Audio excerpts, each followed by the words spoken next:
خواتین حضرات، پروگرام دین و دانش میں آپ کو ایک بار پھر خوش آمدید کہتا ہوں. حافظ صاحب، آپ نے مفتی صاحب کی گفتگو سنی، آپ نے آراء کا بھی جائزہ لیا تنتاوی صاحب کا، آپ کچھ پہ تبصرہ کرنا اصل بات یہ تھی، میں جتنا پہلے ہم خودکش حملے کے بارے میں بات کر رہے تھے اور میں نے اس میں آپ کو اپنا پوائنٹ آف ویو بتایا تھا، لیکن میں یہ کہنا چاہ رہا تھا کہ شیخ تنتاوی کی رائے جس کا منظر عام پہ آتی ہے تو اس پہ بعض کویسچن اٹھے تھے سیاسی وجوہات کی بنیاد کے اوپر کہ فلسطینی جس مقام کے اوپر پہنچ گئے تھے. تو میں مفتی صاحب کی رائے میں ایک بات ضرور ایڈ کروں گا، اگرچہ میں خودکش حملوں کا مؤید نہیں ہوں، لیکن جو خودکش حملے کے مؤیدین ہیں وہ اس کو بالاقراء یا حالت اصرار کے اندر جو ہے نا حرام کو حلال والی کیفیت پہ اس کا استنباط کرتے ہیں. جس طرح قرآن مجید سے یہ بات بالکل واضح ہے، ہماری سرہ فی مخفصۃ غیر متجانف لاسم، تو اس وقت جب مجبوری کی حالت میں جب خنزیر کا گوشت کھانا جو کہ اصلاً حرام ہے آپ مجبوری کی حالت میں کھا سکتے ہیں، تو وہ سمجھتے ہیں اس حالت کے اندر جب کہ ہم بالکل بے وسیلہ ہو چکے ہیں، اگر ہم ان سے ملٹری انسٹالیشن کو ہٹ کرتے ہیں اس میں کوئی قباحت والی بات نہیں. اچھا، ان کی رائے کے اوپر تنقید صرف اس لیے ہوئی کہ حسنی مبارک کے ان کے قریب ہونے گیا تھا، ایک سیاسی پوسٹ کے اوپر ہونے گیا سے فلسطین میں پولیٹیکل لیول کے اوپر اس بات کو محسوس کیا، کیونکہ جو پولیٹیکل جو جدوجہد ہے وہ اس فتوے کا سبوتاج ہو رہی ہے، اس لیے مفتی صاحب کی اس فتوے کے اوپر زیادہ جو ہے تنقید کا ان کو نشانہ بنایا گیا ہے. اگر وہ سیاسی پس منظر میں فتویٰ نہ ہوتا یا وہ ایک آئسولیشن میں دیا جاتا یا اس کا ان کا ایک قرب یا ہمسائیگی کیفیت اس کا اعتبار اور بڑھ جاتا، لیکن جب آپ یہ بات محسوس کریں اس میں کوئی پولیٹیکل انفلوئنس آ رہا ہے یا اس سے کوئی جدوجہد سبوتاج ہونے کے امکانات ہیں یا اسرائیلیوں کو فائدہ پہنچ رہا ہے، تو الٹیمیٹلی ایک حلقے نے ان کو پھر تنقید. لیکن آپ بھی تو یہی کہہ رہے ہیں نا، جیسے میں سمجھتا ہوں کہ جیسے مفتی صاحب نے فرمایا اور آپ بھی کہہ رہے ہیں کہ بھائی کسی بھی مجبوری میں نے تو پہلے بات کہی ہے کہ اس کا ایک سبسٹیٹیوٹ موجود ہے، وہ فدائی حملہ ہے جس میں آپ پوری کی پوری جان فشانی کے ساتھ پوری کی پوری ہمت کے ساتھ جان کی قربانی کا عدم دے کے دشمنوں کی صفوں میں لیکن وہ دشمن کے ساتھ دشمن کے ساتھ نہتے لوگوں کے پاس نہیں، نہتے لوگوں کا تو اس میں ذکر بھی نہیں ہو رہا. اس وقت جو شیخ تنتاوی کا تو آپ نے جو ذکر کیا، انہوں نے بالعموم اسے کہا کفار کا کسی بھی حالت میں ان کے اوپر حملہ کرنے کی گنجائش موجود نہیں ہے. نہتے لوگوں کا تو آپ کو یہ بتاؤں دنیا کا کوئی عالم یہ بات نہیں کہے گا، علامہ یوسف القرضاوی بھی یہ بات نہیں کہیں گے کہ نہتے لوگوں کو آپ کافروں کو جا کے مار دیں. یہ کون سا بندہ ہے جو علماء اس کے جواز کا فتویٰ دیتے ہیں، ملٹری انسٹالیشن کو ہٹ کرنے کے لیے فتویٰ دیتے ہیں اور اس کو بالاقراء یا مجبوری کی حالت میں سمجھتے ہیں کہ اس کے جس کو انہوں نے بالاقراء جائز قرار دیا نا، وہ بات بالاقراء جائز نہیں ہے، بلکہ وہ تو بالکل واضح طور پر جائز ہے. عورت کی امامت کے مسئلے میں جو مفتی صاحب نے یہ بات کہی ہے کہ عورت کی امامت جو ہے انہوں نے یہ اس کو کہا عمومی اعتبار سے، انہوں نے کہا مرد و زن،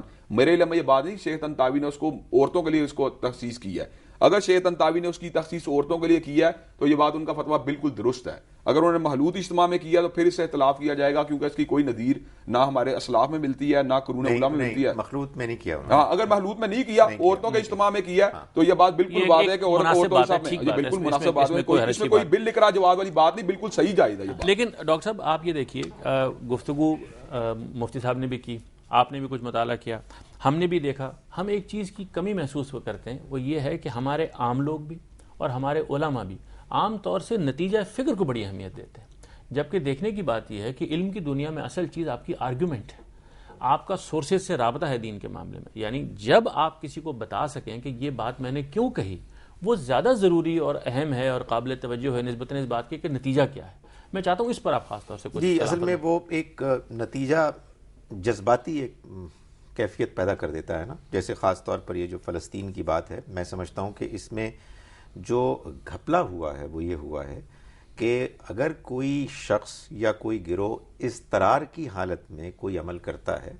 تو ہم اپولوجیٹک ہو کے کہیں گے کہ اللہ سے امید ہے کہ اللہ تعالیٰ ان کی اس غلطی کو معاف کر دے گا، لیکن اس کو دینی جواز تو نہیں حاصل ہو سکتا. جیسا کہ آپ نے صحیح فرمایا کہ اگر ہم اس کو دینی آرگومنٹ سے اپروچ کریں گے تو ہم یہ بتائیں گے کہ خودکش حملہ ناجائز ہے، لیکن اگر کوئی شخص جیسے کہ ہمارے فلسطینی بہن بھائی بہت زیادہ مجبور ہو کر صبر کا پیمانہ ان کا لبریز ہو جاتا ہے اور وہ اعلیٰ تر عمل نہیں کر پاتے، تو ہم اللہ سے دعا کرتے ہیں اور امید کرتے ہیں کہ ان کے اس غلط عمل کو بھی وہ معاف فرما دے گا، جیسے کہ سور کے گوشت کھانے اور جو حرام چیزیں ہیں ان کے کلمہ کفر کے بارے میں بھی کہا گیا ہے. تو یہ معاملہ یہ ہے. دوسری چیز ظاہر ہے کہ وہ بات کہ جو ہمارے ہاں خودکش حملے ہوتے ہیں اس میں ایک اور ایلیمنٹ بھی ہے نا کہ آپ اگر ملٹری انسٹالیشنز پر بھی حملہ کرنے جا رہے ہیں اور آپ کو یہ بات معلوم ہے کہ اس کے نتیجے میں کچھ نہتے لوگ بھی مارے جائیں گے، تو اس کے لیے بھی حد درجے احتیاط ہونی چاہیے. میں سمجھتا ہوں کہ وہ دینی میسج اگر دلائل کے ساتھ جائے جیسا کہ آپ صحیح فرما رہے ہیں تو پھر لوگوں کے ذہنوں میں کوئی اشتباہ نہ ہو. کنکلوژن جب ڈرا کر لیتے ہیں تو اس کے بعد لوگوں کی اس کے ساتھ میں کو کراس کر رہا ہوں ایک انتہائی اہم کریٹیکل ایشو کی وجہ سے. اگر آپ اس کو قومی تناظر میں بات کر رہے ہیں، یہ حرام ہے، مسلمان ریاست کے خلاف یہ کرنا حرام ہے، چاہے کوئی بھی کر رہا ہو. اس کی وجہ ہے کہ یہ بات بہت زیادہ اس کو میسج کو بالکل اکراس دی بورڈ جانا چاہیے کہ یہ بات کس تناظر میں ہو رہی ہے. آپ نے کہا نا ملٹری انسٹالیشن کو ہٹ کرنے کی بات, مثال دے رہا ہوں, پاکستان ملٹری کی کسی انسٹالیشن کو ہٹ کرنا یہ حرام ہے. یہ بات بالکل صحیح ہے. یہ بات پہلے بات ہو جانی چاہیے, کہیں ایسا نہ اس کا میسج کوئی غلط. لیکن حافظ صاحب اس میں یہ میسج بھی جانا چاہیے کہ جہاں تک تعلق ہے سیولینز کا, اس میں جب ہم ملٹری کے لیے حرام کرتے ہیں مذہب کیا ہے, مسلمان اور غیر مسلم کا فرق ہی نہیں ہے. بالکل یہ میسج بھی جانا چاہیے. حافظ صاحب میں وہی بات آپ سے بھی کروں گا کہ عام طور سے ہمارے عوام متوقع ہوتے ہیں آپ سے کوئی رائے پوچھی فتویٰ بتا دیجیے, کتابیں دیکھیے فتویٰ ملے گا آپ کو, عام طور سے دلیل نہیں ملتی. عام طور سے اس کے نتیجے میں ہمارے عام آدمی کی کوئی تربیت نہیں ہوتی. ہمارے جو طالب علم مدارس سے نکلتے ہیں وہ بھی اصل میں کچھ رٹے رٹائے فتوے ہوتے ہیں جن پر عمل درآمد کرتے ہیں اور آگے چاہتے ہیں کہ اسی طرح لوگ ان کو سمجھیں. یہ بات آپ کتنی اہم سمجھتے ہیں کہ لوگوں کو دین کے سمجھنے کی طرف راغب کیا جائے؟ دیکھیں جی, بنیادی طور پر بات یہ ہے کہ جتنے بھی اکابر صحابہ کرام اور ائمہ اربعہ, بالخصوص میں ائمہ اربعہ اس لیے کہوں گا کہ ان کا ہی پوری دنیا کے اندر ایک فالوئنگ جو ہے بہت ان کی بڑی موجود ہے.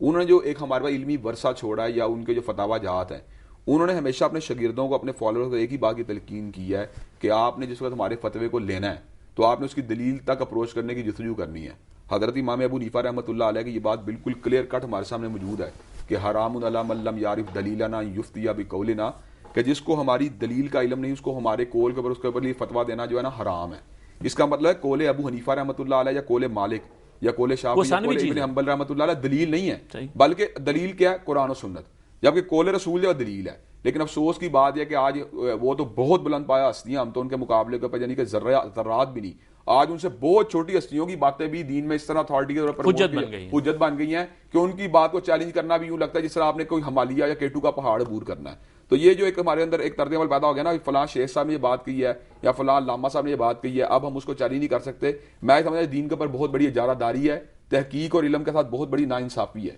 ہمیں اوپن کرنا چاہیے تحقیق کے راستے کو اور عوام کو اس طرف راغب کرنا چاہیے کہ آپ باقاعدہ طور پہ دلیل کو تک ایکسیس کرنے کی کوشش کریں. یہ نہیں ہونا چاہیے میں اپنی مسجد میں خطبہ دے رہا ہوں, اپنے جو ہے معتقدین کو باؤنڈ کر رہا ہوں, یار میں نے کہہ دیا چپ کر جاؤ, بلکہ مجھے ان کو میسج یہ دینا چاہیے کہ آپ نے بلائنڈلی میرے پر بھی اعتماد نہیں کرنا. ہو سکتا ہے میری کوئی بات جو ہے وہ شریعت کے مطابق اصولوں سے مطابقت نہ رکھ رہی ہو, کسی غلطی کی وجہ سے, کسی نسیان کی وجہ سے, کسی چیز کے استحضار کے نہ ہونے کی وجہ سے آپ میری بات کو پرکھیں, چیک کریں, کتب حدیث میں جا کے اسے رجوع کریں, قرآن مجید کے متن سے اس کا استفادہ کریں. اگر میری بات وہاں سے آپ کو اس سے مطابقت ہم ہنگی نظر آتی ہے تو قبول کریں, اگر ہم ہنگی نظر نہیں آتی نظر انداز کریں, دوبارہ مجھے گائیڈ کریں. یہ جب تک ہم رویے اور رجحانات جو پروموٹ نہیں کریں اور اپنے فالوورز میں بھی یہ بات پیدا کریں کہ وہ دلیل پوچھیں باقاعدہ طور پہ. حضرت ابن حزم رحمۃ اللہ علیہ نے یہی بات کہی تھی کہ آپ کسی بستی میں جائیں, اگر آپ کوئی بندہ یہ بات کہے کہ فلاں عالم کی ہر بات مان لو تو آپ کو مس گائیڈ کر رہا ہے, بلکہ آپ کو جانا چاہیے کہ بستی کے کسی بھی عالم سے رجوع کر لو, لیکن بات وہ مانو جو کتاب و سنت کے مطابق. ڈاکٹر صاحب اس معاملے میں جو ایک مفتی صاحب نے توجہ دلائی وہ بڑی ایک دلچسپ اور اہم بات ہے کہ شیخ طنطاوی کے فتاوی میں سے جو یہود کے بارے میں بات تھی, سورہ توبہ کی وہ آیت اتخذوا احبارہم ورہبانہم اربابا من دون اللہ, تو اس معاملے میں انہوں نے یہ فرمایا کہ وہ جب ایک صحابی نے عدی ابن حاتم رضی اللہ عنہ نے نبی صلی اللہ علیہ وسلم سے پوچھا کہ میں تو عیسائی رہا ہوں اور ایسا تو ہم نہیں کرتے تھے, تو نبی صلی اللہ علیہ وسلم نے پوچھا کہ کیا ایسا نہیں تھا کہ جب وہ کسی چیز کو حرام قرار دیتے تھے تو تم لوگ اس کو حرام سمجھتے, اور اگر کسی چیز کو حلال قرار دیتے تو تم اس کو حلال سمجھتے؟ تو انہوں نے فرمایا کہ ایسا تو ہے, ایسا تو تھا. تو آپ نے فرمایا یہی ان کو اربابا من دون اللہ بنانا تھا. یہی بات ہم اس وقت زیر بحث لا رہے ہیں کہ اگر کوئی عالم یہ کہے کہ میں اپنے اعتماد پر یہ بات کہتا ہوں کہ یہ جائز ہے یا ناجائز ہے یا حرام ہے یا حلال ہے یا مستحسن ہے, تو یہ کافی نہیں ہے. اس لیے کہ ہم عالم کی بات اس لیے مانتے ہیں کہ ہم عالم کے مطالعے پر اعتماد کر رہے ہیں اور وہ ہم کو دلیل دے گا. لیکن ہمارے اندر یہ کیفیت اگر پیدا ہو گئی کہ عالم نے جو کہا وہ دین ہے, تو یہ تو وہی خطرناک بات ہے کہ جس پر یہود پر تنقید کی گئی. اور یہ صرف علمی غلطی نہیں رہتی بلکہ یہ عقیدے کی غلطی بن جاتی ہے, بڑی سیریس ہو سکتی ہے. اس لیے کہ عالم آپ کو کوئی بات بھی کہہ سکتا ہے, عالم آپ کو کہہ سکتا ہے کہ غیر اللہ کے پاس جا کے آپ سجدہ کریں اور وہ شرک نہیں ہے, اور آپ کہیں چونکہ عالم ہے اس لیے ہم ان کی بات مان رہے ہیں, تو یہ تو بہت خطرناک بات ہے.